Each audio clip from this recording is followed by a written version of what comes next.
We'll move to one of the big topics of your Congress. That was the crackdown on negative gearing in just a second. But I want to get your views firstly on Alfred Ngaro and his comments. What is your view? I think that he was completely out of order. I mean, I think it has to be remembered too, he was talking in the comfort of his own party conference. So this wasn't under huge pressure here, and he made those comments. And the idea that organisations that contract with the government should somehow be threatened if they criticise government policy or the impact of any policy, that is totally wrong in our country. Is this a resignation offence? Well, I think we've got to hear from the Prime Minister. We've heard from Stephen Joyce, but it's got to come from the Prime Minister. The Prime Minister has to give an assurance that this is not the way his government is going to conduct itself, and that people who do contract with the government are not going to be placed under threat or somehow punished for speaking out on things that are of concern to them. Okay, he was reported as saying that Willie Jackson was going for another charter school. Did you know about that, a second charter school? I certainly read about that. I wasn't aware of it before I had read that, but yeah, big deal. Well, I don't know. Is it a big deal? Would you expect your candidate to tell you about that or not? I know that Willie has he's retained his role with the Manukau Urban Māori Authority, but he's stepped out of his role involving the charter school. So he knows what the Labour Party policy is on that, and we also know what we want, good education system for everybody. So it's a rather strange situation, though, isn't it? So if he opposes National on charter schools, they've vowed now that he can still possibly get a charter school, yet if he supports Labour's policy, he'll lose it.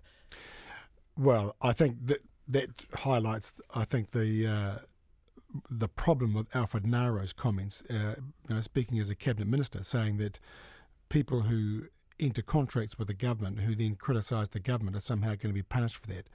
That is wrong, and he specifically targeted Willie Jackson at the Salvation Army. That is totally wrong, and that shouldn't happen.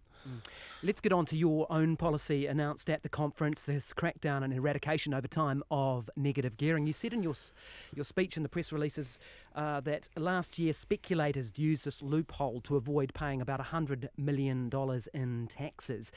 Are you saying that it is only speculators who use this?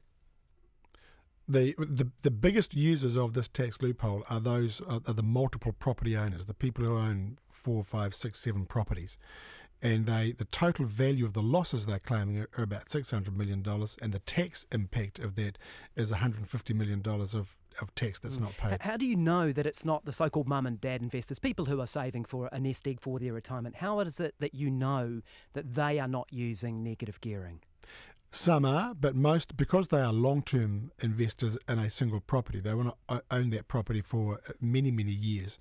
They might get the proportion of their mortgage payments in those early years, the interest component is at its highest, and the rent they're collecting is at its lowest.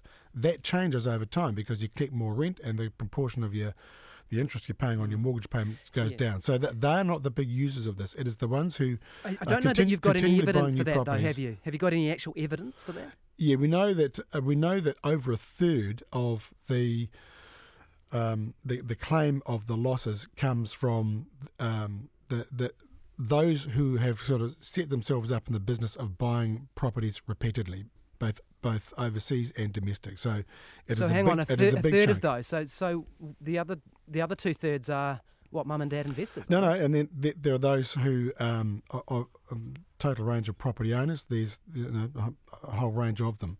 The big the big ones owning the big, large property portfolios.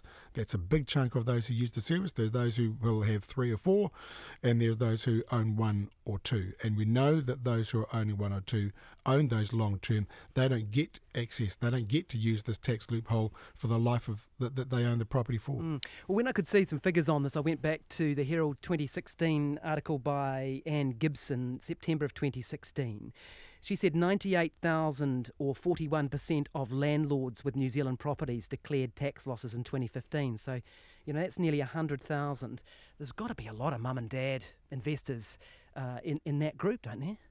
No, for the reason I've just said, is that most of them are long-term property owners, and they're not buying those properties to make a loss on them. They're buying them because it's an asset that holds its value, that's part of their retirement scheme, and some of them actually want the income that they get from the rent. They don't want to make a loss on it. The ones who are using the loophole are those who see a tax advantage and in some respects a business advantage in gearing up to make a loss so they get the tax benefit or the tax loophole that this goes with. Is being a landlord a business? Well, for some it is, but is it a business or not? And this is why I asked this question, because a business, right, earns its revenue, deducts its losses, and is taxed on its profits, right? And that's the way it works, isn't it? For all businesses, they pay tax on the profit. So, isn't that what if we say that being a landlord is a business, then it's the same for them, isn't it? They earn their revenue, they deduct their losses, and they have their profit, which they pay the tax on. Well, that's if the business is just confined to property, in which case you're not using the tax loophole. This is a tax loophole that allows you to take the losses on your property portfolio and offset it against other income. There are people who set up to do that because there's a tax advantage for them on their other income. So that's why they do it, and that's unfair for the first home buyer who's going there with no tax advantage and competing against speculators who get a tax advantage. That's why we have to level the playing field. Let's have a look at the potential impact on this, which the most obvious one from the critics' side is that the rents will rise. Andrew King, who's from the Property Investors Federation, he says that this will add $4,000 a year to the cost of providing an average home for a rental, or about sort of $80 a week. Isn't it inevitable that if you take away a tax advantage and make it more expensive for these guys to provide homes, then they are going to try and claw it back, rightly or wrongly, by raising rents? Well, the property investors have to say that because they don't like this. Let's look at the substance rather than the messenger, though. So rents are going up now because of property speculators. It's the property speculators, and they're jacking up prices because of the advantage they get. That's what's pushing up rents right now. Yeah, but wouldn't this be exacerbated by this move? Not at all. This gives an advantage for the first home buyers to get their first home. So we get more home owners. I mean, one of our big problems in New Zealand at the moment is our home ownership rate is going down dramatically. So more people are renting. But while you have speculators in the market with the tax advantages that they've got, hiking the prices of properties, that's putting pressure on rents. That's what's hiking them. This is a measure that gets the speculators out of the market, gets first home buyers to actually own their own home, gets home ownership rates up, renters down. It has the opposite effect on rents. There's one other thing that I'd like you to address, and that is the idea that if you are taking away this tax advantage, are you going to make it less likely that more homes are actually built? If it's less advantageous, and you're putting effectively a tax on new houses to that degree, are you disincentivizing the ability or the action for new homes to be built? It's not a tax on new homes. Let's put that to bed straight away. And actually there's other measures you need to do to add more housing stock. We have a chronic housing shortage.